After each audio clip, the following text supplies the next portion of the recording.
حضور اقدس صلی اللہ علیہ وسلم کا ارشاد ہے کہ جو شخص حق تعالی شانو سے تھوڑی روزی پر راضی رہے، حق تعالی شانو بھی اس کی طرف سے تھوڑے عمل پر راضی ہو جاتے ہیں۔ مشکات کی حدیث۔ فائدہ: اس حدیث پاک میں آمدنی کی کمی میں حق تعالی شانو کے خاص احسان پر تنبیہ کی ہے کہ اس صورت میں اگر آدمی کی طرف سے اگر نیکیوں میں کمی ہوتی ہے تو وہ مالک الملک بھی اس کمی کو بخوشی قبول فرما لیتے ہیں۔ اس کے بالمقابل جب اللہ تعالی شانوں کی طرف سے عطایا میں افراط ہو اور آدمی کسی چیز میں کمی کو بھی گوارا نہ کرے تو اس مالک کی طرف سے بھی یہی مطالبہ ہے کہ پھر اس کے حقوق کی ادائیگی میں تمہاری طرف سے بھی افراط ہونا چاہیے۔ اور ظاہر ہے کہ جس ملازم کو تنخواہ منہ مانگی دی جائے پھر وہ اپنی ان سبھی خدمت میں کوتاہی کرے تو اس کی نمک حرامی میں کیا تردد ہے۔ لیکن ہمارا معاملہ اس کے برعکس ہے کہ غربا کو تو اللہ کی طرف رجوع کرنے کی توفیق بھی ہو جاتی ہے، ذکر اور نوافل کے لیے وقت بھی مل جاتا ہے، لیکن جہاں چار پیسے ہاتھ میں آئے یا ان کے آنے کے اسباب پیدا ہوئے پھر فرض نمازوں کے واسطے بھی وقت نہیں ملتا۔ اور قلیل روزی پر قناعت جب حاصل ہو سکتی ہے جب آدمی 5 باتوں کا اہتمام کرے، اپنے اخراجات میں کمی کرے، ضرورت کے مقدار سے زیادہ خرچ نہ کرے۔ علماء نے لکھا ہے کہ تنہا آدمی ہو تو اس کو ایک جوڑا کافی ہے، کئی جوڑے بنانے کی ضرورت نہیں ہے۔ ایسے ہی معمولی روٹی سالن پر بھی گزارا ہو سکتا ہے۔ حضور اقدس صلی اللہ علیہ وسلم کا ارشاد ہے کہ جو خرچ میں میانہ روی اختیار کرے وہ فقیر نہیں ہوتا۔ اگر بقدر ضرورت میسر ہو تو آئندہ کی فکر میں نہ پڑے اور حق تعالی شانوں کے وعدہ پر اعتماد کرے کہ حق تعالی شانوں نے روزی کا ذمہ لے رکھا ہے۔ شیطان ہمیشہ آدمی کو آئندہ کی سوچ میں ڈالے رکھا کرتا ہے کہ کچھ ذخیرہ فنڈ کے طور پر جمع رکھنا چاہیے۔ آدمی کے ساتھ حج بھی لگا ہوا ہے، بیماری بھی لگی ہوئی ہے، وقتی اخراجات بھی پیش آتے رہتے ہیں، پھر تجھے دقت اور مشقت ہوگی اور ان خیالات کی وجہ سے ان کو مشقت اور آئندہ کی فکر اور سوچ میں پریشان رکھا کرتا ہے،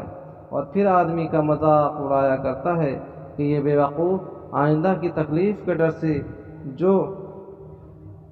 موہوم ہے اس وقت کی یقینی مشقت اور تکلیف اٹھا رہا ہے۔ حضور اقدس صلی اللہ علیہ وسلم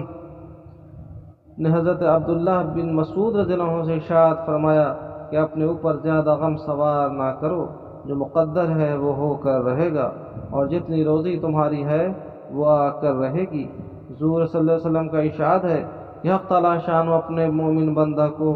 روزی اس جگہ سے عطا فرماتا ہے جہاں سے اس کا گمان بھی نہ ہو، اور قرآن پاک میں بھی یہی مضمون وارد ہے۔ اس امر پر غور کرے کہ تھوڑے پر قناعت میں لوگوں سے استغنا کی کتنی بڑی عزت حاصل ہے اور حرص اور تمام لوگوں کے سامنے کتنا ذلیل ہونا پڑتا ہے۔ اس کو بہت اہتمام سے غور کیا کرے کہ اس کو ایک تکلیف ضرور برداشت کرنی ہے، یا لوگوں کے سامنے ہاتھ پھیلانے کی ذلت کی، یا اپنے نفس کو لذیذ چیزوں سے روکنے کی۔ اور یہ دوسری تکلیف جو ہے اس پر اللہ کی یہاں ثواب کا وعدہ بھی ہے، اور پہلی میں آخرت کا وبال ہے۔ اس کے علاوہ لوگوں کے سامنے ہاتھ پھیلانے میں آدمی ان کو حق بات کہنے سے رک جاتا ہے، اکثر دین کے بارے میں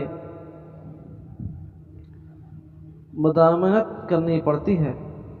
حضور اقدس صلی اللہ علیہ وسلم کا ارشاد ہے کہ آدمی کی عزت اس کا لوگوں سے استغنا ہے۔ اسی وجہ سے مشہور معقولہ ہے کہ جس سے تو استغنا کرے تو اس کا ہمسر ہے، یعنی اس سے دبنے پر مجبور ہے نہیں ہے، اور جس کی طرف احتیاج پیش کرے اس کا قیدی ہے، اور جس پر احسان کرے اس کا حاکم ہے۔ دنیا دار مالداروں کے انجام کو سوچا کرے، یہود و نصارہ اور بے دین ثروت والوں کا انجام سوچے، اور انبیاء اور اولیاء کا انجام سوچے۔ ان کے حالات کو غور سے پڑھے اور تحقیق کرے، پھر اپنے نفس سے پوچھے کہ اللہ کے مقرب لوگوں کی جماعت میں شریک ہونا پسند کرتا ہے یا احمقوں اور بے دین لوگوں کی مشاہبت پسند کرتا ہے۔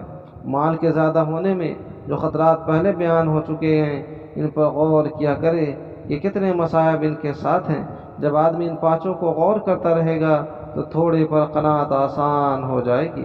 حضرت عبداللہ بن عمر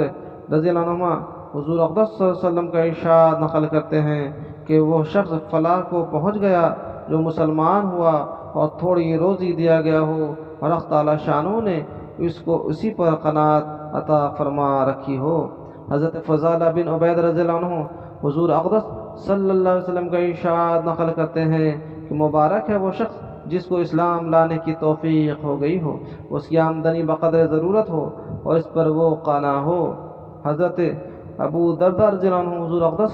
صلی اللہ علیہ وسلم کا ارشاد نقل کرتے ہیں کہ جب بھی سورج نکلتا ہے اس کے دونوں جانب دو فرشتے روزانہ یہ اعلان کرتے ہیں، اے لوگو اپنے رب کی طرف متوجہ ہو جاؤ، جو مال تھوڑا